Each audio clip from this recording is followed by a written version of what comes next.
Bidadi township ವಿರೋಧಿಸಿ PIL ಹಾಕಿದ್ದ ವ್ಯಕ್ತಿಗೆ ಇದೀಗ ಬೆದರಿಕೆ ಕೇಳಿ ಬರ್ತಾ ಇದೆಯಾ? ಬಿಡದಿ ಟೌನ್ಶಿಪ್ ವಿರುದ್ಧ ಹೈಕೋರ್ಟ್ನಲ್ಲಿ ದಂಗಲ್. ಬಿಡದಿ ಟೌನ್ಶಿಪ್ ವಿರೋಧಿಸಿ ಪಿಐಎಲ್ ಹಾಕಿದ್ದಂತ ವ್ಯಕ್ತಿಗೆ ಬೆದರಿಕೆ. ಬಿಡದಿ ಟೌನ್ಶಿಪ್ ವಿರುದ್ಧ ಹೈಕೋರ್ಟ್ನಲ್ಲಿ ದಂಗಲ್ ಶುರುವಾಗಿದೆ. ಸರ್ಕಾರದ ಅಧಿಸೂಚನೆ ರದ್ದು ಕೋರಿ ಹೈಕೋರ್ಟ್ಗೆ ಪಿಐಎಲ್. ಅಶ್ವವೇಗದಲ್ಲಿ ದೂರುದಾರ ಮೈಸೂರಿನ ರಾಜೇಶ್ ಎಕ್ಸ್ಕ್ಲೂಸಿವ್ ಮಾತು. ನಾನು ಯಾವುದೇ ಪಕ್ಷಕ್ಕೆ ಸೇರಿದ ವ್ಯಕ್ತಿ ಅಲ್ಲವೇ ಅಲ್ಲ. ನಾನು ಒಬ್ಬ ಸಾಮಾನ್ಯ ವ್ಯಕ್ತಿ, ಸಾಫ್ಟ್ವೇರ್ ಇಂಜಿನಿಯರ್ ಆಗಿದ್ದೇನೆ. ನನ್ನ ಯಾವುದೇ ಭೂಮಿ ಬಿಡದಿ ಸುತ್ತಮುತ್ತವೂ ಇಲ್ಲ.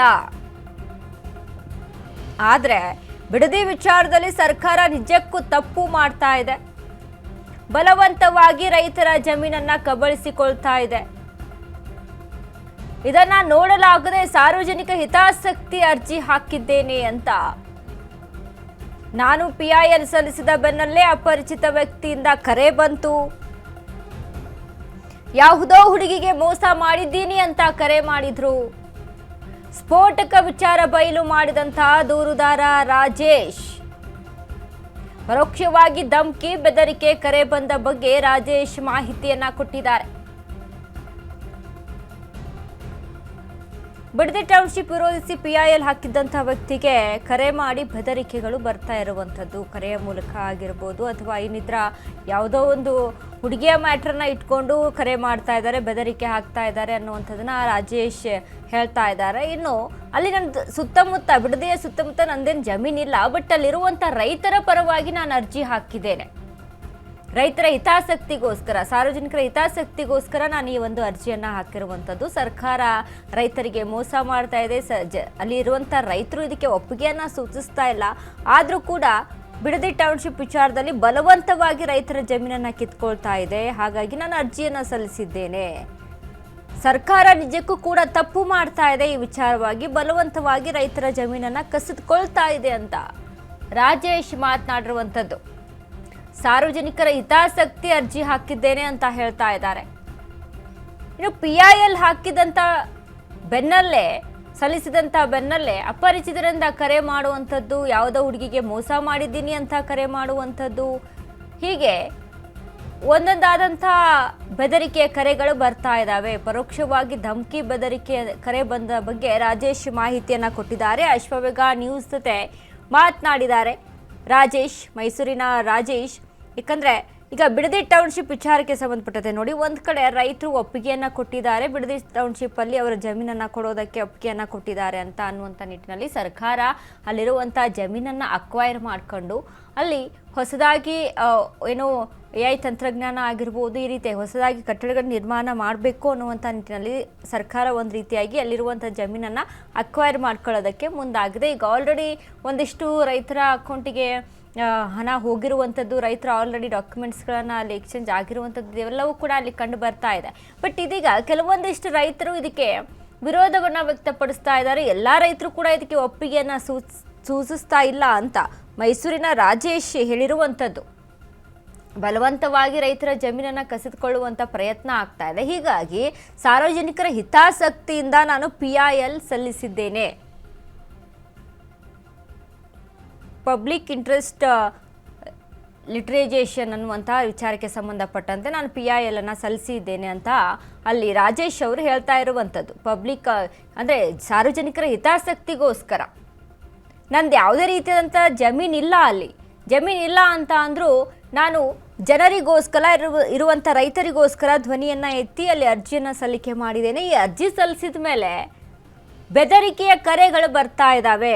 ಏನೇನೋ ಸುಳ್ಳು ಸುಳ್ಳು ಆರೋಪಗಳನ್ನು ಮಾಡಿ ನನಗೆ ಕರೆಯನ್ನು ಮಾಡ್ತಾ ಇದ್ದಾರೆ, ಧಮಕಿಯನ್ನು ಹಾಕ್ತಾ ಇದ್ದಾರೆ ಅಂತ ರಾಜೇಶ್ ಹೇಳಿರುವಂಥದ್ದು. ಅಶ್ವವೇಗಕ್ಕೆ ಮಾಹಿತಿಯನ್ನು ಕೊಟ್ಟಿದ್ದಾರೆ ರಾಜೇಶ್.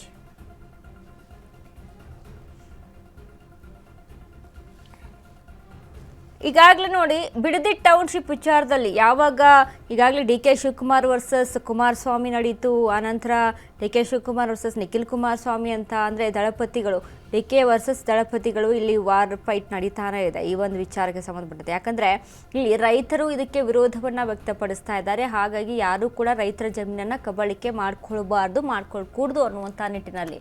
ಬಟ್ ಡಿ ಕೆ ಸರ್ಕಾರ ಏನು ಹೇಳುತ್ತೆ, ಡಿ ಕೆ ಶಿವಕುಮಾರ್ ಏನು ಮಾತಾಡಿದ್ರು, ಎಲ್ಲರೂ ಕೂಡ ಅವರ ಒಪ್ಪಿಗೆಯ ಮೇರೆಗೆ ಇಲ್ಲಿ ಕೊಡ್ತಾ ಇದ್ದಾರೆ. ಈ ಸರ್ಕಾರ ಏನು ಮಾಡ್ತಾ ಇದೆ, ಅಲ್ಲಿ ಜಮೀನಾಗಿರ್ಬೋದು, ಜಮೀನಿನ ಜೊತೆಗೆ ಅಲ್ಲಿ ಭೂಮಿಯಲ್ಲಿ ಬೆಳೆದಂಥ ಬೆಳೆ, ಯಾವ ಬೆಳೆಯನ್ನು ಬೆಳೆದಿದ್ದಾರೆ, ಆ ಬೆಳೆಗೆ ಎಷ್ಟು ಅಲ್ಲಿ ಆ ಪ್ರಾಪರ್ಟಿಗೆ ಎಷ್ಟರ ಮಟ್ಟಿಗೆ ಅಲ್ಲಿ ಈಗಿನ ಸದ್ಯದ ರೇಟ್ ಇದೆ, ಇದೆಲ್ಲವನ್ನು ಗಮನಿಸ್ಕೊಂಡು ಇನ್ನು ಯಾವ ಬೆಳೆ ಬೆಳೆದಿದ್ದಾರೆ ಆ ಬೆಳೆಗೆ ಯಾವ ರೀತಿಯಾದಂಥ ರೇಟ್ ಇದೆ, ಏನು ಬೆಳೆಯನ್ನು ಹಾಕಿದ್ದಾರೆ, ತೆಂಗು ಹಾಕಿದಾರ, ಅಡಿಕೆ ಹಾಕಿದಾರ, ಅಥವಾ ಇನ್ನಿತರ ಬೇರೆ ಬೆಳೆಗಳು, ಕಬ್ಬನ್ನು ಬೆಳೆದಿದ್ದಾರೆ, ಏನು ಬೆಳೆದಿದ್ದಾರೆ, ಎಷ್ಟು ಮಟ್ಟಿಗೆ ತೋಟ ಮಾಡಿದ್ದಾರೆ, ಇದೆಲ್ಲವನ್ನು ಲೆಕ್ಕಾಚಾರ ಹಾಕಿ ಸರ್ಕಾರ ಕೂಡ ಅದಕ್ಕೆ ಹಣವನ್ನು ಕೊಡ್ತಾ ಇದೆ. ಏನಿಲ್ಲ ಅಂತ ಅಂದರೂ ಒಂದು ಜಮೀನಿಗೆ 2.5 ಕೋಟಿವರೆಗೂ ಕೂಡ ಅಲ್ಲಿ 1 ಎಕರೆಗೆ ಕೊಡುವಂಥ ನಿಟ್ಟಿನಲ್ಲಿ ಸರ್ಕಾರ ಈಗಾಗಲೇ ಕೈಗೊಂಡಿದೆ. ಬಟ್ ಇದಕ್ಕೆ ಎಲ್ಲ ರೈತರು ಒಪ್ಕೊಳ್ತಾ ಇದ್ದಾರಾ? ಎಲ್ಲ ರೈತರು ಒಪ್ಪಿಗೆಯನ್ನು ಕೊಟ್ಟಿದ್ದಾರಾ? ಕೆಲವೊಂದು ರೈತರು ಹೇಳ್ತಾರೆ, ಇತ್ತೀಚೆಗೆ ಒಂದು ವಿಡಿಯೋ ವೈರಲ್ ಆಗಿತ್ತು, ಒಬ್ಬ ರೈತ ಮಹಿಳೆ ಮಾತನಾಡಿರುವಂತಹ ವಿಡಿಯೋ, ಡಿ ಕೆ ಶಿವಕುಮಾರ್ ನಮಗೆ ಹಣ ಕೊಡ್ತಾರ, ಹಾಗಾದರೆ ನಾನು ಸೊಪ್ಪು ಕೊಡ್ತೀನಿ, ಸೊಪ್ಪು ತೆಗೆದುಕೊಂಡು ಹೋಗ್ತೀನಿ ಅವರು ಅನ್ನುವಂಥ ನಿಟ್ಟಿನಲ್ಲಿ ಮಾತನಾಡಿದರು. ಅಂದರೆ ರೈತರು ಭಾವನಾತ್ಮಕವಾಗಿ ಕೂಡ ಅವರ ಕೃಷಿ ಭೂಮಿಗೆ ಅಷ್ಟು ಅಡಿಕ್ಟ್ ಆಗಿರುವಂಥದ್ದು, ಅಷ್ಟು ಎಮೋಷ್ನಲಿ ಅಲ್ಲಿ ಅಷ್ಟು ಅಡಿಕ್ಟ್ ಆಗಿರುವಂಥದ್ದು. ಅದ್ರ ಜೊತೆಗೆ ನಾವು ವರ್ಷಕ್ಕೆ ಇಷ್ಟೆಲ್ಲ ಬೆಳೆ ಬೆಳಿತೇವೆ, ನಮಗೆ ಸಾಕು, ನಾವು ಇಲ್ಲೇ ಜೀವನ ಮಾಡ್ತೇವೆ, ನಾವು ಯಾಕೆಲ್ಲ ಮಾರಿಬಿಟ್ಟು ಬೇರೆ ಕಡೆ ಹೋಗಿ ಜೀವನ ಮಾಡಬೇಕು, ನಾವು ಇದೇ ಹಳ್ಳಿಯಲ್ಲಿ ಇದ್ಕೊಂಡು ಇದೇ ಜಾಗದಲ್ಲಿ ಇದ್ಕೊಂಡು ನಾವು ಜಮೀನನ್ನು ನಡೆಸ್ಕೊಂಡು ಹೋಗ್ತೇವೆ ಅನ್ನುವಂಥದ್ದು ಒಂದಿಷ್ಟು ರೈತರ ಮಾತಾಗಿದೆ. ಬಟ್ ಇಲ್ಲಿ ಸರ್ಕಾರ ಮಾತ್ರ ರೈತರು ಒಪ್ಪಿಗೆಯನ್ನು ಸೂಚಿಸಿದ್ದಾರೆ ಅಂತ ಹೇಳ್ತಾ ಇದೆ ಅಂತ ಹೇಳಲಾಗ್ತಾ ಇದೆ. ಸೊ ಹೀಗಾಗಿ ಸರ್ಕಾರ ಕೂಡ ಚಿಂತನೆಯನ್ನು ನಡೆಸಿರುವಂಥದ್ದು. ಇನ್ನು ಇದರ ಹಿತಾಸಕ್ತಿಗಾಗಿ, ರೈತರ ಹಿತಾಸಕ್ತಿಗಾಗಿ ಮೈಸೂರಿನ ರಾಜೇಶ್ ಎಂಬಾತ PIL ಅನ್ನು ಕೋರ್ಟ್ಗೆ ಸಲ್ಲಿಕೆ ಮಾಡಿದ್ರು. ಈ ಒಂದು ನಿಟ್ಟಿನಲ್ಲಿ ರಾಜೇಶ್ ಹೇಳ್ತಾ ಇರುವಂಥದ್ದು, ಇಲ್ಲಿ ಬೆದರಿಕೆಯ ಕರೆಗಳು ಬರ್ತಾ ಇದ್ದಾವೆ ನನಗೆ ಅಂತ. ರಾಜ್ಯದಲ್ಲಿ ನಡೀತಾ ಇರುವಂತಹ ಏನು ಬಿಡದಿ ಟೌನ್ಶಿಪ್ ವಿಚಾರವಾಗಿ ಏನು ಇದನ್ನು ರಾಜ್ಯ ಸರ್ಕಾರದ ಒಂದು ಅಧಿಸೂಚನೆಯನ್ನು ರದ್ದು ಮಾಡಬೇಕಂತ ಹೇಳ್ಬಿಟ್ಟು ವಕೀಲರಾಗಿರುವಂಥ ರಾಜೇಶ್ ಏನು ಅವರು ಒಂದು ಹೈಕೋರ್ಟ್ಗೆ PIL ಅನ್ನು ಹಾಕಿರುವಂಥದ್ದು, ಮೈಸೂರಿನ ಕಂಬಳಾಪುರದ ನಿವಾಸಿಯಾಗಿರುವಂಥದ್ದು. ಸೊ ಹಾಗಾಗಿ ಇವರು ಇದೀಗ ನಮ್ಮ ಜೊತೆಗೆ ಇದನ್ನು ಮಾತನಾಡೋಕ್ಕೆ, ಮತ್ತು ಅದು ಸಾಫ್ಟ್ವೇರ್ ಇಂಜಿನಿಯರ್ ಸಹ ಆಗಿರುವಂಥದ್ದು ರಾಜೇಶ್ ಅವರು. ಸರ್, ಈಗ ನೀವು ಒಂದು ಹೈಕೋರ್ಟ್ಗೆ PIL ಹಾಕಿರುವಂಥದ್ದು, ಬಿಡದಿ ಟೌನ್ಶಿಪ್ ಅಧಿಸೂಚನೆ ರದ್ದು ಮಾಡಬೇಕಂತ ಹೇಳ್ಬಿಟ್ಟು ಏನಂತ sir?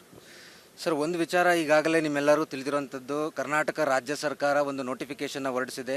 Final notification 13/6/2020ರಲ್ಲಿ Bidadi ಭಾಗದಲ್ಲಿರುವಂತಹ Byramangala ಮತ್ತು ಕಂಚುಗಾರನಹಳ್ಳಿಯ ಸುಮಾರು 516 ಎಕರೆ ಅಷ್ಟು ಜಮೀನನ್ನು ವಶಪಡಿಸ್ಕೋಬೇಕು ಅಂತ ಒಂದು ಫೈನಲ್ ನೋಟಿಫಿಕೇಷನ್ ಏನು ಕೊಟ್ಟಿದ್ದರು. ನಾನು ಈಗಾಗಲೇ ಮಾನ್ಯ ಕರ್ನಾಟಕ ಹೈಕೋರ್ಟ್ಗೆ ನಾನು ಪಬ್ಲಿಕ್ ಇಂಟ್ರೆಸ್ಟ್ ಲಿಟಿಗೇಷನನ್ನು ಸಲ್ಲಿಸಿದ್ದೇನೆ. ಇದರಲ್ಲಿ ಯಾವುದೇ ರಾಜಕೀಯ ಇನ್ಫ್ಲುಯೆನ್ಸ್ ಇಲ್ಲ ಮತ್ತು ಯಾವುದೇ ಹೈ ಪ್ರೊಫೈಲ್ ಪೀಪಲ್ಸ್ ಇನ್ಫ್ಲುಯೆನ್ಸ್ ಇಲ್ಲ. ಇದು ನಾನು ಒಬ್ಬ ರೈತರ ಮಗನಾಗಿ ಒಂದು ಸ್ವಇಚ್ಛೆಯಿಂದ ನಾನು ಈ PIL ಅನ್ನು ಸಲ್ಲಿಸಿದ್ದೇನೆ. 30 ಜೂನ್ 2026ರಲ್ಲಿ ನಾನು ಈ PIL ನ ಫೈಲಿಂಗ್ ಮಾಡ್ತೇನೆ. ಸೊ ತದನಂತರ CJ ನೇತೃತ್ವದ ಒಂದು ಸದಸ್ಯ ಪೀಠ ಸಹ ಅದಕ್ಕೆ ಒಂದು ಅನುಮತಿಯನ್ನು ಕೊಟ್ಟಿದ್ದಾರೆ. 4 ದಿನಗಳ ನಂತರ ಆಫೀಸ್ ಅಬ್ಜೆಕ್ಷನ್ಸ್ ಎಲ್ಲ ಕ್ಲಿಯರ್ ಆದ ನಂತರ ಬೆಂಚ್ಗೆ ಬರ್ತದೆ ಅನ್ನೋದನ್ನು ಸಹ ನಾನು ಮೂವ್ ಮಾಡಿದಾಗ ಅನುಮತಿ ಕೊಟ್ಟಿದ್ದಾರೆ. ಸೊ ಉದ್ದೇಶ ಇಷ್ಟೇ, ಕರ್ನಾಟಕ ಸರ್ಕಾರ ಏನು AICTಯನ್ನು ಮಾಡಬೇಕು ಅಂತ ಅಂದ್ಕೊಂಡಿದೆ, ಬಿಡದಿ ಭಾಗದಲ್ಲಿ ಸುಮಾರು 9,000ಕ್ಕೂ ಹೆಚ್ಚು ಭೂಮಿ ಮತ್ತು ಮರಗಿಡಗಳು ಮತ್ತು ಏನು ಪ್ರಾಣಿ ಸಂಕುಲ ಮತ್ತು ಅಲ್ಲಿನ ರೈತರಿದ್ದಾರಲ್ಲ 10,000ಕ್ಕೂ ಹೆಚ್ಚು ಜನ ರೈತರು ಯಾವ ಸ್ಥಳದಲ್ಲಿ ಅವರು ವೋಟನ್ನು ಕಂಟೆಸ್ಟ್ ಮಾಡಬೇಕು, ಯಾವ ಸ್ಥಳದಲ್ಲಿ ಅವರು ಮತವನ್ನು ಚುನಾವಣೆ ಮಾಡಬೇಕು ಅಥವಾ ಚುನಾವಣೆಗೆ ನಿಲ್ಲಬೇಕು ಅನ್ನೋದನ್ನ ಯಾವುದೇ ಡಿಕ್ಲೇರೇಷನ್ ಇಲ್ಲ. ಹೌದಾ? ಮತ್ತೊಂದು ಏನಂದರೆ ಸೋಷಿಯಲ್ ಇಂಪ್ಯಾಕ್ಟ್ ಅಸೆಸ್ಮೆಂಟ್ ರಿಪೋರ್ಟನ್ನು ಸೆಂಟ್ರಲ್ ಆ್ಯಕ್ಟ್ ಪ್ರಕಾರ ಸಹ ಅದು ಮಾಡಿದ್ದೇ ಆಗಿದ್ದಲ್ಲಿ ಅವರು ಅದನ್ನು section 4 right to information act ಪ್ರಕಾರ ಅದು ಬಹಿರಂಗವಾಗಿ ಅವರು ಅದನ್ನು ಜನಸಾಮಾನ್ಯರ ಮುಂದೆ ಇಡಬೇಕಾಗಿತ್ತು. ಅದನ್ನು ಸಹ ಇಟ್ಟಿಲ್ಲ. ಮತ್ತು ಎನ್ವಿರಾನ್ಮೆಂಟ್ ಅಸೆಸ್ಮೆಂಟ್ ರಿಪೋರ್ಟ್ ಅಂತಲೂ ಸಹ ಬರ್ತದೆ. ಸೊ ಈ ಎಲ್ಲ ಒಂದು ಗಣನೆ ಏನು ರೈತರ 1 ವರ್ಷದ ಈ ಸಂಕಷ್ಟ ಇತ್ತು, ಒಂದು ರಾಜಕೀಯ ತಿರುವನ್ನು ಸಹ ಭಾಳಷ್ಟು ಅದು ತೊಗೊಂಡಿತ್ತು.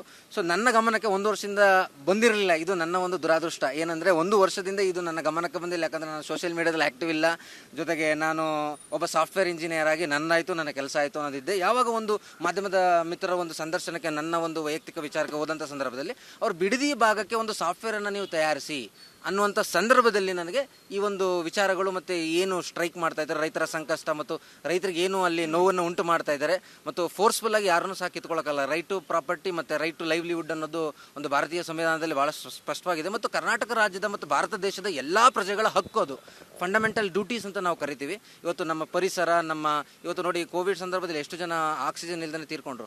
ಸೊ ಅಂಥದ್ದಲ್ಲಿ ನೈಸರ್ಗಿಕವಾಗಿ ನಮ್ಮ ಕರ್ನಾಟಕ ರಾಜ್ಯ ಹೆಮ್ಮೆಯ ರಾಜ್ಯದಲ್ಲಿ ಇಂಥ ಒಂದು ಪರಿಸರ ಪ್ರೇಮಿಯಾಗಿರುವಂಥ ಈ ರಾಜ್ಯದಲ್ಲಿ ಎಷ್ಟರ ಮಟ್ಟಿಗೆ ನಾವು ಗಿಡ ಮರಗಳನ್ನು ನಾಶ ಮಾಡಬೇಕು ಅನ್ನೋದನ್ನ ಇವರು ಸರ್ಕಾರ ಹೇಳ್ತಾ ಇದ್ದಾರಲ್ಲ, ಅದನ್ನು ಸೋಷಿಯಲ್ ಇಂಪ್ಯಾಕ್ಟ್ ರಿಪೋರ್ಟಲ್ಲಿ ಕೊಡಲಿ.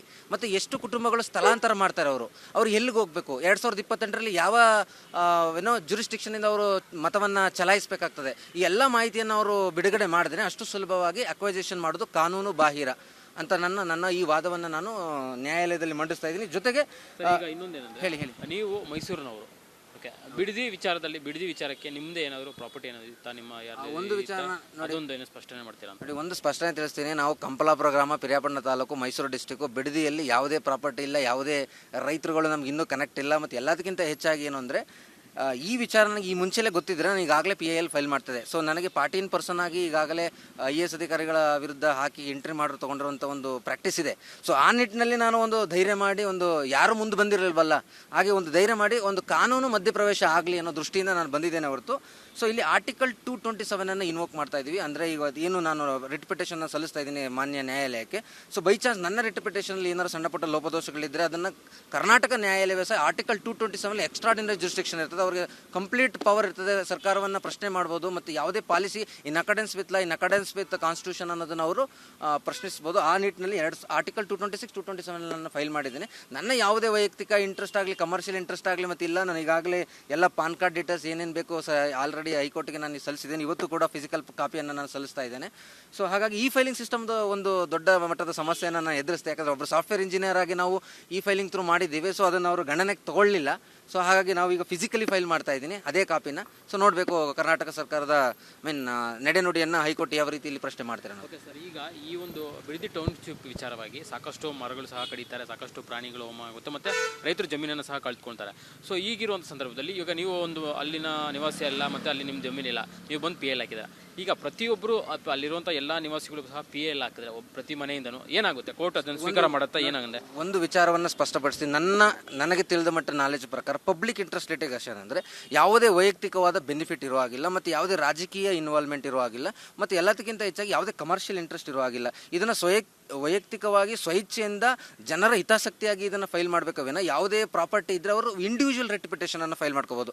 ಅವರವರ ಆಸಕ್ತಿಗೆ ತಕ್ಕಂತೆ ಏನು ಅವರ ಫಂಡಮೆಂಟಲ್ ರೈಟ್ಸ್ ವೈಲೇಷನ್ ಆಗಿದೆ. ಇವತ್ತು ನೋಡಿ, ರೈತರು ವ್ಯವಸಾಯ ಮಾಡ್ತಾರಲ್ಲ, ಅದು ಬೇಸಾಯ ಅನ್ನೋದು ಕೂಡ ಒಂದು ಪ್ರೊಫೆಷನ್, ಒಂದು ಹುದ್ದೆ. ಸೊ ಹೌದಾ, ಇವತ್ತು ಎಜುಕೇಷನ್ ಮಾಡಿದವರೆಲ್ಲರೂ ಎಂಪ್ಲಾಯ್ಮೆಂಟೇ ಮಾಡಬೇಕು, ಗೌರ್ಮೆಂಟ್ ಎಂಪ್ಲಾಯ್ಮೆಂಟೇ ಬೇಕು, IT BTನೇ ಬೇಕು ಅಂದರೆ ಅಲ್ಲಿ ರೈತರದು ಅದು ಒಂದು ಹುದ್ದೆ. ಅದಕ್ಕೂ ಸಹ ಸಂವಿಧಾನದ ರೈಟ್ ಟು ಪ್ರೊಫೆಷನ್ ಅನ್ನೋದೊಂದು ಇದೆ. ಸೊ ಹಾಗಾಗಿ 10,000ಕ್ಕೂ ಹೆಚ್ಚು ರೈತರು ಇಂಡಿವಿಜುವಲ್ ರಿಟ್ ಪಿಟಿಷನ್ನ ಫೈಲ್ ಮಾಡ್ಕೋಬೋದು. ಅವರು ವ್ಯವಸಾಯ ಮಾಡೋದು ಅವರ ಮೂಲಭೂತ ಹಕ್ಕು. ಆಮೇಲೆ ಕರ್ನಾಟಕ ರಾಜ್ಯದಲ್ಲಿ ನೋಡಿ, ವ್ಯವಸಾಯ ಮಾಡಲು ಮುಂದೆ ಬರೋರ ಸಂಖ್ಯೆ ಕಡಿಮೆ. ಇವತ್ತಿನ ನಿಟ್ಟಿನಲ್ಲಿ ಎಲ್ಲ ವಿದ್ಯಾಭ್ಯಾಸ ಮಾಡಿ ಎಂಪ್ಲಾಯ್ಮೆಂಟ್ ಬೇಕು ಅನ್ನೋ ನಿಟ್ಟಿನಲ್ಲಿ ವ್ಯವಸಾಯ ಮಾಡೋರು ಕಡಿಮೆ. ಅಂಥದ್ರಲ್ಲಿ 10,000ಕ್ಕೂ ಹೆಚ್ಚು ಕುಟುಂಬ ವ್ಯವಸಾಯ ಮಾಡ್ತಾ ಇದ್ದಾರೆ, 50,000ಕ್ಕೂ ಹೆಚ್ಚು ಪಶುಗಳಿದ್ದಾವೆ, 6 ಲಕ್ಷಕ್ಕೂ ಹೆಚ್ಚು ಲೀಟರ್ ಹಾಲನ್ನು ಕೊಡುವಂಥ ಒಂದು ಶಕ್ತಿ ಸಾಮರ್ಥ್ಯವನ್ನು ಆ ಪ್ರದೇಶ ಹೊಂದಿದೆ. ಮತ್ತು ಎಲ್ಲದಕ್ಕಿಂತ ಹೆಚ್ಚಾಗಿ ಆ ಬಿಡದಿ ಅನ್ನೋದು ಒಂದು ಸಾಂಸ್ಕೃತಿಕ ಒಂದು ಹಿನ್ನೆಲೆ ಇದೆ ಅದರಲ್ಲಿ. ಹೌದಾ, ಸಾಂಸ್ಕೃತಿಕ ಹಿನ್ನೆಲೆ ಇದೆ. ಹಾಗಾಗಿ right to protect our cultural heritage ಅನ್ನೋದು ಸಂವಿಧಾನದಲ್ಲಿದೆ. ಹಾಗಾಗಿ ಈ ಎಲ್ಲ ಆಶಯಗಳನ್ನು ಮೇಲ್ನೋಟಕ್ಕೆ ನಾವು ನೋಡಿದಾಗ ಕಾನೂನಾತ್ಮಕವಾಗಿ ಭಾಳ ಮೇಲ್ನೋಟದಲ್ಲಿ ಕಂಡು ಬರೋದೇನೆಂದರೆ, ಇದು ಕಾನೂನಾತ್ಮಕ ಪ್ರಕ್ರಿಯೆಯಲ್ಲಿ ಫೈನಲ್ ನೋಟಿಫಿಕೇಶನ್ ಹೊರಡಿಸಿಲ್ಲ.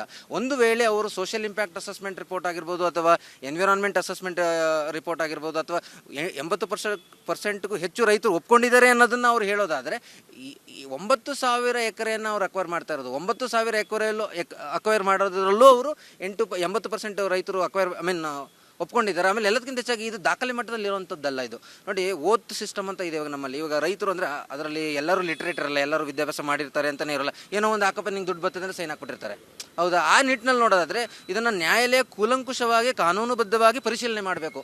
ಯಾಕಂದರೆ ನಾಳೆ ದಿನ ಇವತ್ತು ಬಿಡದಿ ಭಾಗದಲ್ಲಿ ಆಗ್ತದೆ, ನಾಳೆ ಕರ್ನಾಟಕ ರಾಜ್ಯದ ವಿವಿಧ ಭಾಗದಲ್ಲಿ ಆಗ್ತದೆ. ಎಲ್ಲ ಮರಗಿಡಗಳನ್ನ ಕಳಿತೀರಿ ಮತ್ತು ಫುಡ್ಡನ್ನು ನಾಶ ಆಗ್ತದೆ, ಆಮ್ಲಜನಕದ ಕೊರತೆ ಆಗ್ತದೆ. ನೋಡಿ, ರೈಟ್ ಟು ಕ್ಲೀನ್ ಏರ್ ಅನ್ನೋದು ನಮ್ಮ ಫಂಡಮೆಂಟಲ್ ರೈಟು. ಅದು ಯಾರಿಗೆಲ್ಲರಿಗೂ ಸಮಸ್ಯೆ ಇದೆ, ಆರೋಗ್ಯದ ಸಮಸ್ಯೆ ಅವ್ರಿಗೆ ಅರ್ಥ ಆಗ್ತದೆ. ರೈಟ್ ಟು ಕ್ಲೀನ್ ಏರ್ ಇವತ್ತು ನಮಗೆ ಬೇಕಾಗ್ತದೆ. ಆಮೇಲೆ ಇನ್ನೊಂದು ಭಾಳ ಮುಖ್ಯವಾಗಿ ನಾನು ಹೈಲೈಟ್ ಮಾಡ್ತಾ ಇರೋದೇನು ನ್ಯಾಯಾಲಯದ ಮುಂದೆ ಅಂದರೆ, ಒಂದೇ ಒಂದು ಭಾಗದಲ್ಲಿ ನೀವು ಅಭಿವೃದ್ಧಿಯನ್ನು ನೋಡುವಂತಿಲ್ಲ. ಕರ್ನಾಟಕ ಅನ್ನೋದು ಮತ್ತು ಭಾರತ ಅನ್ನೋದು ಎಲ್ಲರ ಒಂದು we are the citizens of this country. Sir ಅಂದರೆ ಈಗ ನೀವು ಹೇಳ್ತಾ ಇರುವಂಥದ್ದು ಕೇವಲ ಕರ್ನಾಟಕದ ಬಿಡದಿ ಮಾತ್ರ, ಮತ್ತು ಬೇರೆ ಕಡೆನೂ ಡೆವಲಪ್ ಮಾಡಬೇಕು ಅಂತ ಮಾತ್ರ ಹೇಳ್ತಾರೆ ಸರ್. ಇನ್ನೊಂದು ಅಲ್ಲಿ ಒಂದು ವಿಚಾರಕ್ಕೆ ಬಂದರೆ ಅಲ್ಲಿ ರೆಡ್ ಝೋನ್ ಅಂತ ಇದೆ ಅಂತ ಹೇಳ್ತಾರೆ.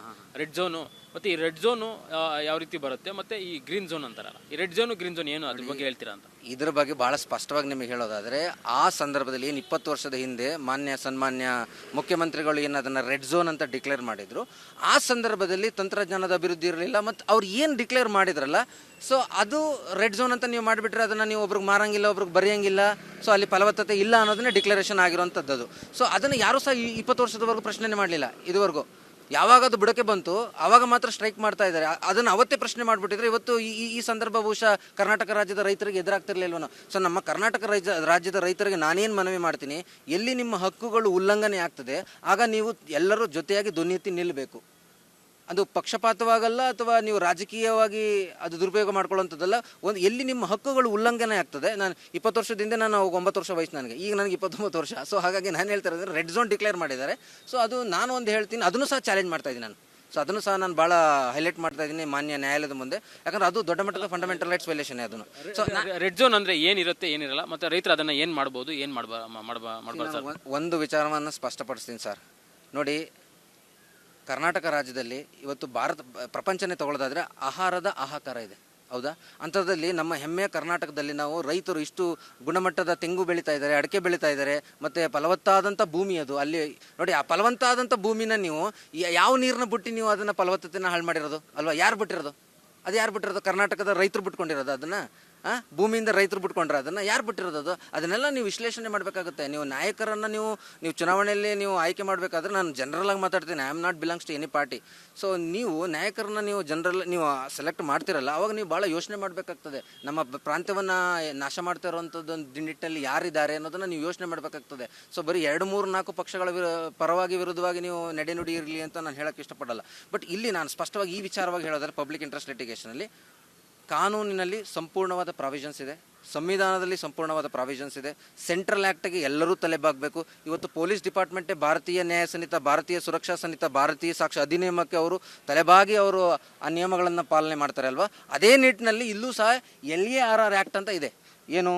ಸೊ ಆ ಆ್ಯಕ್ಟ್ ಬಗ್ಗೆ ನಿಮಗೆ ಒಂದು ಸಂಕ್ಷಿಪ್ತವಾಗಿ ವಿವರ ಕೊಡಬೇಕಂದ್ರೆ, ಲ್ಯಾಂಡ್ ಅಕ್ವಿಸಿಷನ್ ಮಾಡಬೇಕಾದ್ರೆ ಕೇಂದ್ರ ಸರ್ಕಾರ ಒಂದು ಭಾಳ ಸ್ಪಷ್ಟವಾಗಿ ಒಂದು ಆ್ಯಕ್ಟನ್ನು ಮಾಡಿದ್ದಾರೆ. ಆ ಆ್ಯಕ್ಟ್ ಪ್ರಕಾರ ನೀವು ಕಂಪನ್ಸೇಷನ್ಸ್ನ ಕೊಡ್ತೀನಿ ಅಂತ ಹೇಳ್ತಾ ಇದ್ದೀರಿ, ಬಟ್ ರೂಲ್ಸ್ ರೆಗ್ಯುಲೇಷನ್ಸ್ನ ಯಾಕೆ ಫಾಲೋ ಮಾಡಿಲ್ಲ? ಸೊ ಅನ್ನೋದು ನನ್ನ ಒಂದು ಪ್ರಶ್ನೆ.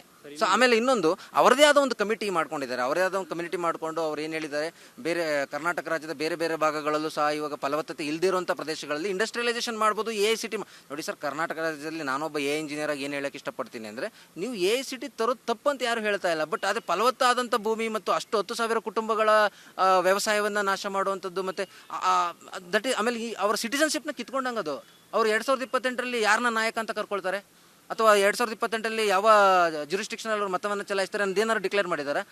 No one, even Supreme court ಆಗಿರ್ಬೋದು, ರಾಷ್ಟ್ರಪತಿಗಳಿಗಾಗಿರ್ಬೋದು, ಭಾರತೀಯ ಪ್ರಜೆಯ ಹಕ್ಕುಗಳನ್ನು ಕಿತ್ತುಕೊಳ್ಳುವಂಥ ಅಧಿಕಾರ ಇಲ್ಲ.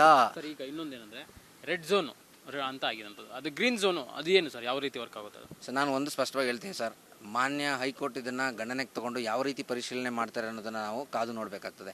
ರೆಡ್ ಝೋನು, ಗ್ರೀನ್ ಝೋನು ಅಥವಾ ರಾಜಕೀಯವಾಗಿ ನಾನು ಮಾತನಾಡೋಕ್ಕೆ ಯಾವುದನ್ನು ಇಷ್ಟಪಡೋದಿಲ್ಲ. ರೈತರಿಗೆ ಹೇಳೋದಿಷ್ಟೇ, ನಿಮ್ಮ ಭೂಮಿ ನಿಮ್ಗೆ ಕೊಡೋಕೆ ಇಷ್ಟ ಇಲ್ವಾ? ಒಂದು ಅವೇರ್ನೆಸ್ ಕೊಡೋದು ರೆಡ್ ಝೋನ್. ನಾನು ಅವೇರ್ನೆಸ್ ಇಷ್ಟ ಹೇಳೋದು, ನಿಮ್ಮ ಭೂಮಿ ನಿಮ್ಗೆ ಕೊಡೋಕೆ ಇಷ್ಟ ಇಲ್ವಾ? ಕಾನೂನು ಹೋರಾಟ ಮಾಡಿ. ಹಂಗಂತ ನೀವು ರೋಡಲ್ಲಿ ಅಧಿಕಾರಿಗಳಿಗೆ ಅಥವಾ ನ್ಯಾಯಾಂಗ ನಿಂದನೆ ಮಾಡೋ ಅವಶ್ಯಕತೆ, ಪ್ರೊಟೆಸ್ಟ್ ಮಾಡಲಿ. Right to protest is our fundamental right. ಅದು ಅವ್ರಿಗೆ ಅಧಿಕಾರ ಇದೆ. Right to form an association, right to protest is fundamental right ಮಾಡಲಿ. ಆದರೆ ಕಾನೂನುಬದ್ಧವಾಗಿರಲಿ, ಗೌರವಿತಬದ್ಧವಾಗಿರಲಿ ಮತ್ತು ನ್ಯಾಯಬದ್ಧವಾಗಿರಲಿ ಅಂತ ನಾನು ರೈತರಲ್ಲಿ ಮನವಿ ಮಾಡ್ಕೊಳ್ತೀನಿ ಈ ನಿಟ್ಟಿನಲ್ಲಿ. ಮತ್ತು ಈಗ ನ್ಯಾಯಾಲಯದ ಮಧ್ಯಪ್ರವೇಶ ಆಗ್ತಾ ಇದೆ. ಸೊ ನೋಡೋಣ ಯಾವ ರೀತಿ ಆಗಿ ಅವರು ಸ್ಪಂದಿಸ್ತಾರೆ. ಬಟ್ ನಾನು ಇನ್ನೊಂದು ಸ್ಪಷ್ಟವಾಗಿ ಹೇಳ್ತೀನಿ, ನೀವು PIL ಆಗ್ತೀನಿ ಅಂತ ಬಂದ್ಬಿಟ್ಟು ನೀವು ರಿಟ್ ಪಿಟೇಷನ್ ಹಾಕಬಹುದು. ಇಂಡಿವಿಜುವಲ್ ರೈತರು ಅಲ್ಲಿ ನಿಮ್ಮ ಜಮೀನನ್ನು ಪ್ರೊಟೆಕ್ಟ್ ಮಾಡ್ಕೋಬೇಕಾದ್ರೆ ನೀವು ರಿಟ್ ಪಿಟೇಷನ್ ಹಾಕಬಹುದು. ನೀವು PIL ಅನ್ನೋ ಕಾನ್ಸೆಪ್ಟ್ ತೊಗೊಂಬಂದ್ರೆ ಆಮೇಲೆ ನನ್ನ PILಗೂ ಇಂಪ್ಯಾಕ್ಟ್ ಆಗುತ್ತೆ ಅದು. ಯಾಕಂದರೆ ನೀವು ಯಾವುದೋ ರಾಜಕೀಯವಾಗಿ ಪ್ರಯೋಗ ಒಂದೇ ಥರ ಕ್ಲಬ್ ಮಾಡ್ತಾರೆ. ಒಂದು ಮಾತು ಹೇಳ್ತೀನಿ, ನೀವು PIL ಆಗುವ ವ್ಯಕ್ತಿ ಇದ್ದರೆ ಯಾವುದೇ ರೀತಿಯಾದಂಥ ವೈಯಕ್ತಿಕ ಬೆನಿಫಿಟ್ ಇಲ್ಲದೇ ಇದ್ರೆ ನೀವು PIL ಹಾಕಬೇಕಪ್ಪ. Public interest litigation. ನೀವು ಸುಮ್ಮನೆ ಬಂದುಬಿಟ್ಟು ನಾನು PAL ಆಗ್ತೀನಿ, ಹೆಸರು ಮಾಡ್ಕೊಳ್ತೀನಿ ಅಂತ ರಾಜಕೀಯವಾಗಿ ನಾನು ಹೇಳ್ತಾ ಇಲ್ಲ. ಯಾರೇ ಬರಬೇಕು ಅಂದರೂ ಬಿಡದಿ ಭಾಗದ ಜನಕ್ಕೆ ನಾನು ರಿಕ್ವೆಸ್ಟ್ ಮಾಡೋದೇನೆಂದರೆ, ನೀವು ವೈಯಕ್ತಿಕ ರಿಟ್ ಪಿಟಿಷನ್ ಹಾಕೊಳ್ಳಿ. ನನ್ನ ಜಮೀನನ್ನು ನಾನು ಕೊಡೋದಿಲ್ಲ ಅಥವಾ ಏನು ಕೊಡ್ತೀನೋ ಕೊಡೋದಿಲ್ಲ ಅದು ನೀವು ಹಾಕೋಬೇಕು. ಅದು ಬಿಟ್ಟರೆ 9,000 ಎಕರೆಗೆ ಈಗಾಗಲೇ PAL ಹಾಕಿದ್ವಿ, ಅಥವಾ ಇನ್ನೊಬ್ಬ ಯಾರೋ ಆಸಕ್ತಿ ಉಳ್ಳವರು ಸ್ಕಿಲ್ ಉಳ್ಳವರು ಬಂದರೆ ಅದು ಬಿಡದಿ ಭಾಗದ ಹೊರತುಪಡಿಸಿ ಬಂದಿರಬೇಕು. ಅವರು ಬಿಡದಿ ಭಾಗಕ್ಕೆ ಸೇರಿದ ಅದನ್ನು ಡಿಸ್ಮಿಸ್ ಮಾಡ್ತಾರೆ with impose heavy cost. Sir, ಈಗ ನೀವು ಹೇಳಿದ್ರೆ ರಿಟ್ ಪಿಟಿಷನ್ಸ್ ಅನ್ನ ಹಾಕೋಬೋದಂತ. ಒಂದು ವೇಳೆ ಯಾರಾದರೂ ನಿಮ್ಮನ್ನ ರೈತರು ಬಂದು ಸಂಪರ್ಕ ಮಾಡಿದ್ರೆ ಏನು, ಅಥವಾ ಮಾಡಿದ್ರೆ ಅವ್ರಿಗೇನು ಸಹಾಯ ಮಾಡ್ತಾರೆ? ನೋಡಿ, ನಮ್ಮ ಕರ್ನಾಟಕ ರಾಜ್ಯದಲ್ಲಿ ಇದೊಂದು ನಿಮ್ಮ ಮಾಧ್ಯಮದ ಮುಖಾಂತರ ಹೇಳ್ತೀನಿ, ಇದುವರೆಗೂ ಬಿಡದಿ ಭಾಗದಿಂದ ಒಬ್ಬ ರೈತರನ್ನು ನಾನು ಕಾಲ್ ಮಾಡಿಲ್ಲ, ನಾನು ಅವ್ರು ಕಾಲ್ ಮಾಡಿಲ್ಲ. ಇದು ಏನಂದ್ರೆ ನಿಮ್ಮ ಮಾಧ್ಯಮಗಳಲ್ಲಿ ನೀವೇನು ತೋರಿಸ್ತಾ ಇದ್ದೀರಿ, ರಾಜೇಶ್ ಕಂಪ್ಲಾಪುರ ಬಸವಣ್ಣ ಹಾಕಿದ್ದಾರೆ ಅನ್ನೋದನ್ನು ನಾನು ನೋಡ್ತಾ ಇದ್ದೀನಿ. ಬಿಟ್ಟರೆ ಪೇಪರಲ್ಲಿ ಏನು ಬಂದಿದೆ ಅನ್ನೋದು ನಾನು ಓದ್ತಾ ಇದ್ದೀನಿ. ಬಿಟ್ಟರೆ ಯಾರಿಗೂ ಸಹ ನಾನು ಕಾಂಟ್ಯಾಕ್ಟ್ ಇಲ್ಲ. ಕಾಂಟ್ಯಾಕ್ಟ್ ಮಾಡಿದ್ರೆ ಬಹುಶಃ ಮಾಧ್ಯಮದವ್ರು ಬಂದು ಸರ್ ಅದು ಬೈಟ್ಸ್ ಕೊಡಿ ಅಂತ ಹೇಳಿರ್ತಾರೆ. ಬಿಟ್ಟರೆ ಸೊ ಯಾರು ಉತ್ತೇಜನೇ ಇಲ್ಲ ಇಲ್ಲಿ. ಬಹುಶಃ ನಾನು ಯಾರಂತಾನೆ ಅವ್ರಿಗೆ ಗೊತ್ತಿರೋದಿಲ್ಲ. ನಾನು ಯಾವ ಊರು, ಎಲ್ಲಿದ್ದೀನಿ, ಹೇಗೆ ಬಂದು ಯಾಕೆ ಮಾಡ್ತಾ ಇದ್ದೀನಿ ಅನ್ನೋದು ಅವ್ರಿಗೆ ಗೊತ್ತೇ ಇಲ್ಲ ಅನ್ಕೋತೀನಿ. ಸೊ ಹಾಗಾಗಿ ಯಾರು ಕೂಡ ಇನ್ಫ್ಲುಯೆನ್ಸ್ ಮಾಡಿಲ್ಲ ಸರ್. ಇದು ನನ್ನ ಸ್ವಇಚ್ಛೆಯಿಂದ ಒಂದು ವಿಚಾರ ಹೇಳೋದಾದರೆ, ನನಗೇನೋ ಒಂದು ಪ್ರೇರಣೆ, ನನಗೆ ನರಸಿಂಹಸ್ವಾಮಿಯ ಭಕ್ತ ನಾನು. ಸೊ ನನಗೇನೋ ಒಂದು ಪ್ರೇರಣೆ, ಭಗವಂತನ ಗರುಡನ ಮುಖಾಂತರ ಏನೋ ಒಂದು ಪ್ರೇರಣೆ ಆಯಿತು, ನಾನು ಮಾಡ್ತಾ ಇದ್ದೀನಿ. ಅದನ್ನು ನಂಬೋರು ನಂಬೋದು, ಬಿಡೋರು ಬಿಡ್ಬೋದು ಅಷ್ಟೇ. ಈಗ ಕುಮಾರಸ್ವಾಮಿ ಅವರು ಕಳೆದ 2006ರಲ್ಲಿ ಇದನ್ನು ನೋಟಿಫಿಕೇಶನ್ ಆಗ ಹೊರಡಿಸಿರುವಂಥದ್ದು. ಈಗ ಕುಮಾರಸ್ವಾಮಿ ಅವರೇ ವಿರೋಧ ಮಾಡ್ತಾ ಇರುವಂಥದ್ದು. ಕಾನೂನಿನಲ್ಲಿ ನೋಡೋದಾದ್ರೆ ಯಾವ ರೀತಿ ಅನ್ಸುತ್ತೆ ನಿಮಗೆ? ನೋಡಿ, ಒಂದು ವಿಚಾರ ಹೇಳ್ತೀನಿ. ರಾಜ್ಯದ ಮುಖ್ಯಮಂತ್ರಿ ಆದಾಗ ಅವರು 9,000 ಎಕರೆನ ಅಕ್ವೈರ್ ಮಾಡ್ತೀನಿ ಅಂತ ಏನಾರು ಹೇಳಿದ್ರೆ ನನಗೆ ಗೊತ್ತಿಲ್ಲ, ನೀವು ಹೇಳಬೇಕು. 9,000 ಎಕರೆನ ಅಕ್ವೈರ್ ಮಾಡ್ತೀನಿ ಅಂತ ಏನಾರು ಹೇಳಿದ್ರೆ ನನಗೆ ಅದ್ರ ಬಗ್ಗೆ ಗೊತ್ತಿಲ್ಲ, ನಾನು ಅದ್ರ ಬಗ್ಗೆ ಸ್ಟಡಿ ಮಾಡಿಲ್ಲ. ನೀವು ಏನಾರ ಮಾಧ್ಯಮ ಮಿತ್ರರು ಹೇಳಿದ್ರೆ ನಾನು ತಿಳ್ಕೊಬೋದು ಅದ್ರ ಬಗ್ಗೆ. ಯಾಕಂದರೆ ನಾನು ಯಾರ ಪರವಾಗಿ ಅಥವಾ ವಿರುದ್ಧವಾಗಿ ಮಾತಾಡ್ತಾ ಇಲ್ಲ. ಒಂದು ಭಾಗವನ್ನು ರೆಡ್ ಝೋನ್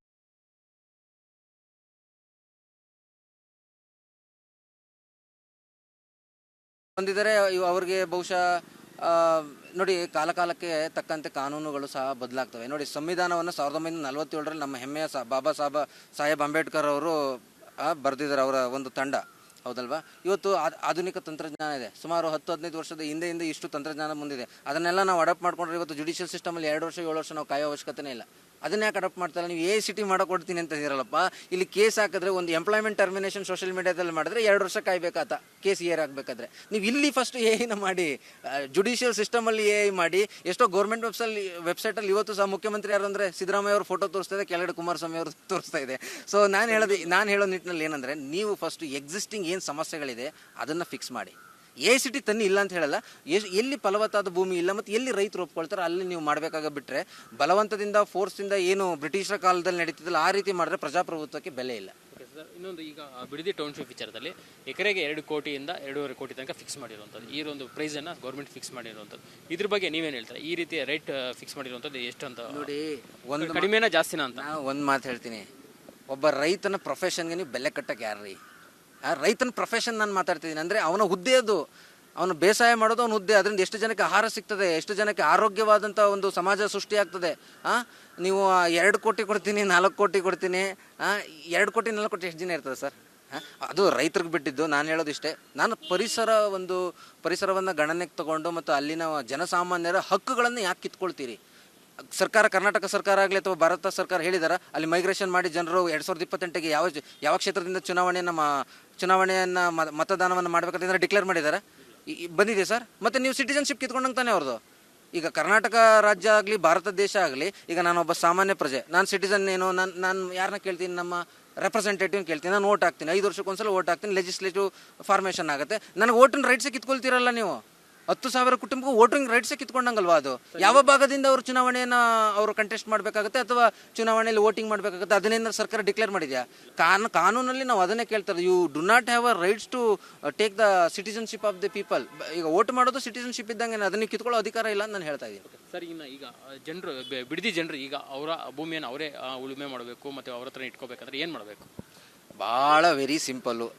ಪ್ರಜೆಗಳಿಂದ ಪ್ರಜೆಗಳಿಗಾಗಿ ಪ್ರಜೆಗಳಿಗೋಸ್ಕರ ಇರೋ ಈ ಪ್ರಜಾಪ್ರಭುತ್ವದಲ್ಲಿ ನೀವು ನಿಂದನೆ ಮಾಡಿ ಏನೂ ಲಾಭ ಇಲ್ಲ. ಯಾರನ್ನ ನಿಂದನೆ, ರಾಜಕೀಯ ವ್ಯಕ್ತಿಗಳನ್ನು ನಿಂದನೆ ಮಾಡೋದಾಗಲಿ, ಪೊಲೀಸರನ್ನ ನಿಂದನೆ ಮಾಡೋದಾಗಲಿ, ಅಧಿಕಾರಿಗಳ ನಿಂದನೆ ಮಾಡೋದ್ರಲ್ಲಿ ಏನೂ ಲಾಭ ಇಲ್ಲ. 2028ಗೆ ಅದ್ಭುತವಾದಂಥ ಒಂದು ಚುನಾವಣೆ ಬರ್ತದೆ.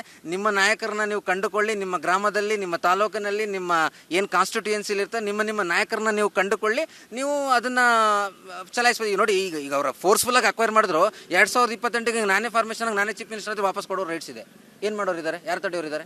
ಏನಾದ್ರು ರೈಟ್ಸ್ ಇದೆಯಾ ವಾಪಸ್ ಕೊಡಬಾರ್ದು ಅಂತ? ಎಷ್ಟೋ ಇದು ಸೈಟೇಷನ್ಸ್ಗಳಿವೆ ಅದ್ರ ಬಗ್ಗೆ. ಈಗ ಫೋರ್ಸ್ಫುಲ್ಲಾಗಿ ಜನರನ್ನ ಕಿತ್ಕೊಂಡ್ರೆ ಭೂಮಿನ 2028ಗೆ ಯಾರು ಬೇಕಾದರೂ ಚೀಫ್ ಮಿನಿಸ್ಟರ್ ಆಗ್ಬೋದು, ಜನಸಾಮಾನ್ಯರು. They can return to the people, ಬಡ ಪಕ್ಷಕ್ಕೆ ನಾವು ಕೊಡ್ಬೋದು ರಿಟರ್ನ್. ಅದೇನಿಲ್ಲ, ಮರಗಿಡಗಳನ್ನು ನಾಶ ಆಗಬಾರ್ದು, ಇದನ್ನು ಸಂಪೂರ್ಣವಾಗಿ ಕಾನೂನಾತ್ಮಕವಾಗಿ ಪರಿಶೀಲನೆ ಮಾಡಿ ಆಗಬೇಕು ಅನ್ನೋದನ್ನು ಜುಡಿಷಿಯಲ್ ಇಂಟರ್ಫಿಯರೆನ್ಸ್ ಮಾಡಿದ್ವಿ. ನೋಡೋಣ ಮುಖ್ಯ ನ್ಯಾಯಾಧೀಶರ ಸದಸ್ಯ ಪೀಠ ಏನು ಆ ರೀತಿ ರೆಸ್ಪಾನ್ಸ್ ಮಾಡ್ತಾರೆ ಅನ್ನೋದು. ನನಗೆ ಭಾಳ ಗೌರವ ಇದೆ, ಹೆಮ್ಮೆ ಇದೆ. ನಮ್ಮ ಕರ್ನಾಟಕ ನಾನು ನೋಡಿ, ಒಬ್ಬ ಪಾರ್ಟಿನ್ ಪರ್ಸನ್ ಆಗಿ ನಾನು CJA ಬೆಂಚ್ಗೆ ಹೋದೆ ಅಂದರೆ ಗೌರವಯುತವಾಗಿ ಮಾತನಾಡಿ ನನಗೆ ಅವರು 4 ದಿನಗಳ ಕಾಲ ಆದಮೇಲೆ ಬರ್ತದೆ ಅನ್ನೋದನ್ನು ಭಾಳ ಗೌರವಯುತವಾದ ರೆಸ್ಪಾಂಡ್ ಮಾಡಿದ್ದಾರೆ. ಸರ್, ಈಗ ಈ ರೀತಿಯ ಒಂದು ಗ್ರೀನ್ ಲ್ಯಾಂಡನ್ನು ಅಕ್ವಿಸಿಷನ್ ಮಾಡುವಂಥ ಸಂದರ್ಭದಲ್ಲಿ ಈ ಗ್ರೀನ್ ಬೆಂಚಸ್ ಅಂತ ಇರುತ್ತೆ, ಹಸಿರು ನ್ಯಾಯಾಲಯ ಅಂತ, ಅದ್ರದ್ದೇನಾದರೂ ಆರ್ಡರ್ಸ್ ಇದೆಯಾ? ಅದ್ರದ್ದೇನಾದರೂ ನೀವು ಕಂಪ್ಲೇಂಟ್ ಮಾಡಿ ಕೊಡ್ತಾ ಇದ್ದೀರಾ ಅಂತ? ಸರ್, ಒಂದು ವಿಚಾರ ಹೇಳ್ತೀನಿ. ನಾನು ಭಾರತೀಯ ಪ್ರಜೆ. ಕರ್ನಾಟಕ ಸರ್ಕಾರ ಏನೇ ಇದ್ರೂ ಇನ್ಫಾರ್ಮೇಷನು ದೇ ಶುಡ್ ರಿಲೀಸ್. ನಾನೇ RTI ಫೈಲ್ ಮಾಡಬೇಕು ಸ್ವಾಮಿ. Section 4 of right to information act ಭಾಳ ಸ್ಪಷ್ಟವಾಗಿ ಹೇಳ್ತದೆ. ದೊಡ್ಡ ಮಟ್ಟದಲ್ಲಿ ಪರಿಸರ ನಾಶ ಆಗ್ತಾ ಇದ್ರೆ ಅಥವಾ ದೊಡ್ಡ ಮಟ್ಟದಲ್ಲಿ ಏನಾದ್ರು ಇಂಪ್ಯಾಕ್ಟ್ ಆಗ್ತಾ ಇದ್ರೆ ಅವರು ಅದನ್ನು ಪ್ರೊಆಕ್ಟಿವ್ ಆಗಿ ರಿಲೀಸ್ ಮಾಡಬೇಕು. ನಾನೇ RTI ಫೈಲ್ ಮಾಡಲಿ, ದೇ ಹ್ಯಾವ್ ಟು ಪ್ರೊಆಕ್ಟಿವ್ಲಿ ರಿಲೀಸ್. ಹಾಗಾಗಿ ಆ ನಿಟ್ಟಿನಲ್ಲಿ ಕಾದು ನೋಡೋಣ ಸರ್, ಏನು ರೆಸ್ಪಾನ್ಸ್ ಮಾನ್ಯ ನ್ಯಾಯಾಲಯದಲ್ಲಿ ಬರ್ತದೆ. ಸೊ ನನ್ನ ಒಂದು ಅನುಭವ ಈಗ ಯಾವತ್ತು ಲಿಸ್ಟ್ಗೆ ಆಗಿದೆ? ಏನಾದ್ರು 4 ದಿವಸ ಆದಮೇಲೆ ಹೇಳ್ತೀವಿ ಅಂತ ಹೇಳಿದ್ರೆ ಲಿಸ್ಟ್ ಆಗಿದೆ ಇವಾಗ ಮ್ಯಾಟ್ರು? ನಾನು ಇಷ್ಟು ಹೇಳ್ತೀನಿ, 30ನೇ ತಾರೀಕು ಈ ಫೈಲ್ ಆಯಿತು. ಫೈಲ್ ಆದ ತಕ್ಷಣ ನಾನು ಮೊದಲು ಮಾಡಿದ ಕೆಲಸ ಅಂದರೆ PIL ಟೀಮ್ ಹತ್ರ ಹೋಗಿ ಭೇಟಿ ಆದೆ. ಅವ್ರು ಹೇಳಿದಿಷ್ಟ ನಾವು ಈ ಫೈಲಿಂಗ್ನೇ ಕನ್ಸಿಡರ್ ಮಾಡ್ತಾ ಇಲ್ಲ ಅಂದರು. ಸೊ ಆಗ ನನ್ನ ಒಂದು ಕಳಕಳಿಯಲ್ಲಿ ನಾನು ಮಾನ್ಯ ಮುಖ್ಯ ನ್ಯಾಯಾಧೀಶರನ್ನ ರಿಕ್ವೆಸ್ಟ್ ಮಾಡಿದಾಗ ಅವರಾಗೆ ಕರೆಸಿ PIL ಟೀಮು ಇವತ್ತು ಒಂದು ಫಿಸಿಕಲ್ ಕಾಪಿನ ಅದೇ ರೀತಿ ಕೊಡಿ ಅಂತ ಹೇಳಿದರೆ ನಾನು ಕೊಡ್ತಾ ಇದ್ದೀನಿ. ಸೊ ಹಾಗಾಗಿ ನೋಡೋಣ ಯಾವ ನಿಟ್ಟಿನಲ್ಲಿ ಇದನ್ನು ತೊಗೊಂಡು ಹೋಗ್ತಾರೆ ಅನ್ನೋದನ್ನು ನೋಡೋಣ. ಇವತ್ತು ಹಾಕ್ತಾ ಇದ್ದೀನಿ. ಸೊ ಯಾವ ನಿಟ್ಟಿನಲ್ಲಿ ತೊಗೊಂಡು ಹೋಗ್ತಾರೆ, ಯಾವಾಗ ಲೀಸ್ಟ್ ಮಾಡ್ತಾರೆ, ಯಾವಾಗ ಹಿಯರಿಂಗ್ ಮಾಡ್ತಾರೆ ನೋಡೋಣ. ಬಟ್ ನನ್ನ ಒಂದು ರಿಕ್ವೆಸ್ಟ್ ಏನು ರೈತರಲ್ಲಿ ಅಂದರೆ, ಒಂದು ಪ್ರಯತ್ನ ಮಾಡಿದ್ದೀನಿ. ಬೈ ಚಾನ್ಸ್ ನಾನೇನು ಹಾಕುವಾಗ ಮಿಸ್ ಮಾಡಿದ್ದೀನೋ ಅಥವಾ ಮಗದೊಂದು ಏನೋ ಲೋಪದೋಷಗಳಿದೆ ಅಂತ ನ್ಯಾಯಾಲಯಕ್ಕೆ ಕಂಡು ಬಂದರೆ ಆರ್ಟಿಕಲ್ 226 ಅವರು ಇನ್ವೋಕ್ ಮಾಡ್ಬೋದು. They have extraordinary jurisdictions. ಅಷ್ಟು ಜನ ರೈತರು ಹೋರಾಟ ಮಾಡ್ತಾ ಇದ್ದಾರೆ 1 ವರ್ಷದಿಂದ. ಸುಮೋಟೋ ಕಾಗ್ನಿಸೆನ್ಸೇ ತೊಗೋಬೋದಿತ್ತು ಬೈ ದಿ ಟೈಮ್. ಅಂದರೆ ಕೋರ್ಟ್ ಗಮನಕ್ಕೆ ತರೋದು ನಮ್ಮ ಕರ್ತವ್ಯ ಅಂತ ನಾನು ತರ್ತಾ ಇದ್ದೀನಿ. ಬಿಟ್ಟರೆ they could have take suo motu cognizance. Supreme court ಆಗಿರ್ಬೋದು, ಹೈಕೋರ್ಟ್ ಆಗಿರ್ಬೋದು. ಮತ್ತು ಇಷ್ಟು ದೊಡ್ಡ ಮಟ್ಟದ ಹೋರಾಟ ನಡೀತಿದೆ, ಪೊಲೀಸರು ಮತ್ತು ರೈತರ ನಡುವೆ ಲಾ ಆ್ಯಂಡ್ ಎನ್ಫೋರ್ಸ್ಮೆಂಟ್ ಇಶ್ಯೂ ಆಗ್ತಾ ಇದೆ. ಮತ್ತು 14 ಜಿಲ್ಲೆಗಿಂತಲೂ ಹೆಚ್ಚು ರೈತರು ಏನು ಮಾಡ್ತಾ ಇದ್ದಾರೆ, ಒಟ್ಟಿಗೆ ನಾವು ಸೇರಿ ಬೆಂಗಳೂರಿನ ಮುತ್ತಿಗೆ ಆಗ್ತೀವಿ ಅನ್ನೋ ಒಂದು ಮಾತುಗಳನ್ನು ಮಾಧ್ಯಮಗಳನ್ನು ನಾನು ನೋಡಿದೆ. ಸೊ ಇದಕ್ಕೆಲ್ಲ ನೀವು ಕಾಲಾವಕಾಶ ಕೊಡ್ಬೋದು. ನಾನು ಮಾನ್ಯ ಮುಖ್ಯಮಂತ್ರಿಗಳಲ್ಲಿ, ನೂತನ ಮುಖ್ಯಮಂತ್ರಿಗಳು ಏನು ಮನವಿ ಮಾಡ್ತೀನಿ ಅಂದರೆ, ರೈತರ ಮಾತಿಗೆ ಹೋಗೊಡಿ. ನಿಮ್ಮ ಸಿಟಿನ ನಿಲ್ಲಿಸಿ ಅಂತ ಯಾರು ಹೇಳ್ತಾ ಇಲ್ಲ ಸ್ವಾಮಿ. ರೈತರ ಮಾತಿಗೆ ಹೋಗೊಡಿ, ಗೌರವಿಸಿ. ಮತ್ತು ಏನು ನಿಮ್ಮ ಕರ್ನಾಟಕ ರಾಜ್ಯದಲ್ಲಿ ಈಗ ಆಲ್ರೆಡಿ ಅಕ್ವೈರ್ ಮಾಡ್ಕೊಂಡಿರೋಂಥ ಎಷ್ಟೋ ಗೌರ್ಮೆಂಟ್ ಭೂಮಿಗಳಿದ್ದಾವೆ ಇಂಡಸ್ಟ್ರಿಯಲೈಸೇಷನ್ ಮಾಡೋಕ್ಕೆ. ಅಲ್ಲಿ ಮಾಡಿ, ಸಮಸ್ಯೆ ಏನಿದೆ ಅಲ್ಲಿ ಮಾಡಿ. ಸಮಸ್ಯೆ ಯಾರು ಬೇಡ ಅಂತಾರೆ, ಎಲ್ಲರೂ ಶಬಾಷ್ ಅಂತಾರೆ. ಸೊ ಹಾಗಾಗಿ ನಾನು ಮಾನ್ಯ ಮುಖ್ಯಮಂತ್ರಿಗಳಲ್ಲಿ ವಿನಂತಿ ಮಾಡ್ಕೊಳ್ಳೋದು ಅಂದರೆ, ನ್ಯಾಯಾಲಯದ ಅಂತಿಮ ತೀರ್ಮಾನ ಆಗುವವರೆಗೂ ಯಾವುದೇ ರೀತಿಯಾದಂಥ ಪೊಲೀಸರಿಂದ ಒಂದು ರೈತರ ಒಂದು ಗೌರವಕ್ಕೆ ಧಕ್ಕೆ ಬರದ ರೀತಿಯಲ್ಲಿ ನೀವು ಕಾತ್ಕೊಳ್ಬೇಕಾಗ್ತದೆ ಅಂತ ನಾನು ವಿನಂತಿ ಮಾಡ್ಕೊಳ್ತೀನಿ. ಸರ್, ಇನ್ನೊಂದು ನೀವು ಸಾಫ್ಟ್ವೇರ್ ಇಂಜಿನಿಯರ್ ಅಂತ ಹೇಳಿದ್ರೆ, ಏನು ಸಾಫ್ಟ್ವೇರ್ ಇಂಜಿನಿಯರ್, ಎಲ್ಲಿ ಕೆಲಸ ಮಾಡ್ತಾರೆ ಅಂತ, ಏನು ಸ್ಟಡಿ ಮಾಡಿರೋ ಅಂತ? ಸರ್, ನಾನು ಅದ್ರ ಬಗ್ಗೆ ನೋಡಿ, ವೈಯಕ್ತಿಕ ವಿಚಾರನ ಅದು ನ್ಯಾಯಾಲಯಕ್ಕೆ ನಾನು ರಿವೀಲ್ ಮಾಡಿದ್ದೀನಿ. ಯಾಕಂದರೆ ಈಗ ಒಂದು ದೊಡ್ಡ ಮಟ್ಟದ ಒಂದು ಕೇಸ್ ಇದು ನ್ಯಾಯಾಲಯಕ್ಕೆ ಬಂದಾಗ ನ್ಯಾಯಾಲಯ ಪರಿಶೀಲನೆ ಮಾಡಿ ಅದನ್ನು ಆದೇಶ ಮಾಡ್ತಾರೆ. ಸೊ ಈಗ ನಾನು ಏನೋ ಒಂದು ಹೇಳೋದು, ಬಟ್ ಮತ್ತೊಂದು ತಿರುಕೊಳ್ಳೋದು ಬೇಡ. ಬಟ್ ನಾನು ಹೇಳೋದಾದರೆ, ನಾನು ಎಲೆಕ್ಟ್ರಾನಿಕ್ಸ್ ಆ್ಯಂಡ್ ಕಮ್ಯುನಿಕೇಷನ್ ಇಂಜಿನಿಯರ್ 2017ರಲ್ಲಿ ಗೌರ್ಮೆಂಟ್ ಇಂಜಿನಿಯರಿಂಗ್ ಕಾಲೇಜ್ ಕುಶಾಲನಗರದಲ್ಲಿ ಮುಗಿಸ್ತೀನಿ. ತದನಂತರ ಅಂತಾರಾಷ್ಟ್ರೀಯ ಕಂಪನಿಗಳಾದಂಥವು ಒಂದು 5 ವರ್ಷ ಕೆಲಸ ಮಾಡ್ತೀನಿ. ತದನಂತರ ನಾನು ಸರ್ಕಾರಿ ಸಂಸ್ಥೆಗಳಲ್ಲೂ ಸಹ ನಾನು ಕೆಲಸ ಮಾಡಿದ್ದೀನಿ ಸಾಫ್ಟ್ವೇರ್ ಇಂಜಿನಿಯರ್ ಆಗಿ. ಓಕೆ ಸರ್, ಈಗ ನೀವು PIL ಫೈಲ್ ಆದಮೇಲೆ ನಿಮ್ಗೇನಾದರೂ PIL ವಾಪಸ್ ತೊಗೋಬೇಕು ಅಂತ ಏನಾದರೂ ನಿಮಗೆ ಕರೆಗಳು ಬಂದಂಥದ್ದು, ಬೆದರಿಕೆ ಕರೆಗಳು ಅಥವಾ ವಾಪಸ್ ತಗೋ ಅಂತ ಹೇಳಿರುವಂಥದ್ದು, ಈ ಥರದ್ದು ಏನೋ ಬಂದಿದೆಯಾ ನಿಮಗೆ? ಒಂದು ವಿಚಾರ ಸ್ಪಷ್ಟಪಡಿಸ್ತೀನಿ, ಆ ಥರದ ಕರೆಗಳು ಬೆದರಿಕೆಗಳು ಬಂದಿಲ್ಲ. ಆದರೆ ಒಂದು ಅನುಭವ ಏನಾಯಿತು ಅಂದರೆ, ಯಾರೋ ಅಪರಿಚಿತ ವ್ಯಕ್ತಿ ಆ ತಕ್ಷಣಕ್ಕೆ ಏನು ಮಾಧ್ಯಮದಲ್ಲಿ ಸುವರ್ಣ ಚಾನಲ್ ಮತ್ತು ನಿಮ್ಮೆಲ್ಲ ಮಾಧ್ಯಮಗಳಲ್ಲಿ ಬಂತು, ಆಗ ಒಬ್ಬರು ಅಪರಿಚಿತ ವ್ಯಕ್ತಿ ಫೋನ್ ಮಾಡಿಬಿಟ್ಟು ಯಾವುದೋ ಮಹಿಳೆ ಮೇಲೆ ನೀನೇನೋ ಮಾಡಿಬಿಟ್ಟಿದೆ, ಕಂಪ್ಲೇಂಟ್ ಬಂದಿದೆ ಅಂತ ಹೇಳಿದ್ರು. ಅದು ನಾನು ಒಂದು 2-3 ನಿಮಿಷಗಳಾದಮೇಲೆ ಪುನಃ ರಿಟರ್ನ್ ಹಂಗೆ ಹೇಳಿ ಕಟ್ ಮಾಡಿದ್ರು. 2-3 ನಿಮಿಷಗಳಾದ ರಿಟರ್ನ್ ಮಾಡಿದ್ಮೇಲೆ ಸರ್ ರಾಂಗ್ ನಂಬರ್ ಅಂದರು. ಸೊ ಹಾಗೆ ಆ ನಂಬರ್ ಇದೆ, ಬಟ್ ಅದನ್ನು ನಾನು ಇದೆಲ್ಲ PIL ಆದಮೇಲೆ ಪರಿಶೀಲನೆ ಮಾಡ್ತೀನಿ. ಯಾರ ನಂಬರಿಂದ ಕರೆ ಬಂದಿದೆ, ಯಾಕೆ ಮಾತಾಡಿದ್ರು, ಪರಿಶೀಲನೆ ಮಾಡ್ತೀನಿ. ಬಟ್ ಮಾಧ್ಯಮದ ಮಿತ್ರರಲ್ಲಿ ನಾನು ವಿನಂತಿ ಮಾಡ್ಕೊಳ್ಳೋದೇನೆಂದರೆ, ಪ್ರಜಾಪ್ರಭುತ್ವ ಇದ್ದಾಗ ರೈತರ ಇಷ್ಟಕ್ಕೆ ಮೀರಿ ನೀವು ಯಾರು ರಾಜಕೀಯ ವ್ಯಕ್ತಿಗಳು ನಡ್ಕೋಬಾರ್ದು ಅನ್ನೋದು ನನ್ನ ಒಂದು ವಿನಂತಿ. ಮಾಧ್ಯಮದವರು ಸಹ ನಿಂತ್ಕೋಬೇಕು. ಯಾಕಂದರೆ you are the 4th pillar of the government. ನೀವು ನಿಂತ್ಕೊಂಡು ನ್ಯಾಯ ಕೊಡಿಸ್ಬೇಕು. ಇವತ್ತು ಮರಗಳ ರಕ್ಷಣೆ ಮಾಡೋದು ನಮ್ಮ ಹಕ್ಕು. ನಮ್ಮ ಮುಂದಿನ ಪೀಳಿಗೆಗಳಿಗೆ ಶುದ್ಧವಾದ ಆಮ್ಲಜನಕ ಬೇಕಾಗ್ತದೆ, ಆಹಾರಗಳ ಪದಾರ್ಥ ಬೇಕಾಗ್ತದೆ. ಇವತ್ತು ಒಂದೊಂದು ತರಕಾರಿಯ ಬೆಲೆ ಯಾವ ಮಟ್ಟಕ್ಕೂ ಏರಿದೆ ಸರ್. ಅಂಥದ್ರಲ್ಲಿ ರೈತ ಬೆಳೀತಾ ಇರುವಂಥ ಪ್ರೊಫೆಷನ್ ಕಿತ್ಕೊಳ್ಳೋದಾಗ ನಾವ್ಯಾರು? ಕರ್ನಾಟಕ ರಾಜ್ಯ ದೊಡ್ಡ ಮಟ್ಟದಲ್ಲಿ ಇದೆ. ಎಷ್ಟೋ ಫಲವತ್ತತೆ ಇಲ್ಲದಿರುವಂಥ ಭೂಮಿಗಳು ಅಲ್ಲಿ ಮಾಡ್ಕೊಳ್ಳಿ. ಅಲ್ಲಿ ಇಂಡಸ್ಟ್ರಿಯಲೈಸೇಷನ್ ಮಾಡ್ಕೊಳ್ಳಿ, ಅಲ್ಲಿ ಏನು ಬೇಕಾದರೂ ನೀವು ಮಾಡ್ಕೊಳ್ಳಿ, ವಿ ಆರ್ ಆಲ್ ಸಪೋರ್ಟಿಂಗು. ಅದ್ಬಿಟ್ಟು ಮರ ಕಡಿಯೋದು, ಹೆರಿಟೇಜ್ನ ಹಾಳು ಮಾಡುವಂಥದ್ದು, ಮತ್ತು ರೈತರಿಗೆ ಫೋರ್ಸ್ ಮಾಡೋದು. ನೋಡಿ ಎಷ್ಟೆಷ್ಟೋ ಮಹಿಳೆಯರಿಗೆಲ್ಲ ಹೊಡೆಯೋದು ಬಡಿಯೋದು ಇದೆಲ್ಲ ಏನು ಮಾಡೋಕ್ಕೆ ಬ್ರಿಟಿಷರ ಕಾಲದಲ್ಲಿ ನಡೀತಿದ್ದದು. ಈಗ ಈ 2026 ನಮ್ಮ ಮಾನ್ಯ ಮುಖ್ಯಮಂತ್ರಿಗಳು ಬಂದಾಗ ಏನೋ ಬದಲಾವಣೆ ಮಾಡ್ತಾರೆ ಅಂತ ನಾವು ಎಕ್ಸ್ಪೆಕ್ಟೇಷನ್ ಇಟ್ಕೊಂಡಿದ್ರೆ ಹಿಂಗೆ ಜನಗಳಿಗೆ ಚೆನ್ನಾಗಿ ದೊಣ್ಣೆಲ್ ಬಡಿದ್ರೆ ನಾವೇನು ಮಾಡಬೇಕು? ಅದನ್ನೆಲ್ಲ ನೋಡಿ ನಾನು PAL ಫೈಲ್ ಮಾಡಿರೋದು. Thank you. Thank you. So ಇದಿಷ್ಟು ಏನೋ ವಕೀಲರಾದಂಥ ರಾಜೇಶ್ ಅವರ ಮಾತುಗಳು. ಅಂದರೆ PAL ಫೈಲನ್ನು ಮಾಡಿದ್ದೀನಿ, ಈಗ ಮುಂದೆ ಏನು ಮುಖ್ಯಪೀಠದ ಮುಂದೆ ಬರುತ್ತೆ ಆಗ ನನ್ನ ಏನು ವಾದ ಇರುತ್ತೆ ಮತ್ತು ಅಲ್ಲಿನ ಬಿಡದಿಯಲ್ಲಿ ಏನು ನಡೀತಾ ಇದೆ ಅದ್ರ ಬಗ್ಗೆ ಎಲ್ಲನೂ ಮಾಹಿತಿಯನ್ನು ಕೋರ್ಟ್ಗೆ ಕೊಡ್ತೀನಿ ಅನ್ನೋ ಮಾತನ್ನು ಹೇಳ್ತಾ ಇರುವಂಥದ್ದು. ಕ್ಯಾಮ್ರಾ ಪರ್ಸನ್ ವಿಶ್ವನಾಥ್ ಜೊತೆ ಅರುಣ್ ಕುಮಾರ್, ಅಶ್ವವೇಗ ನ್ಯೂಸ್, ಬೆಂಗಳೂರು.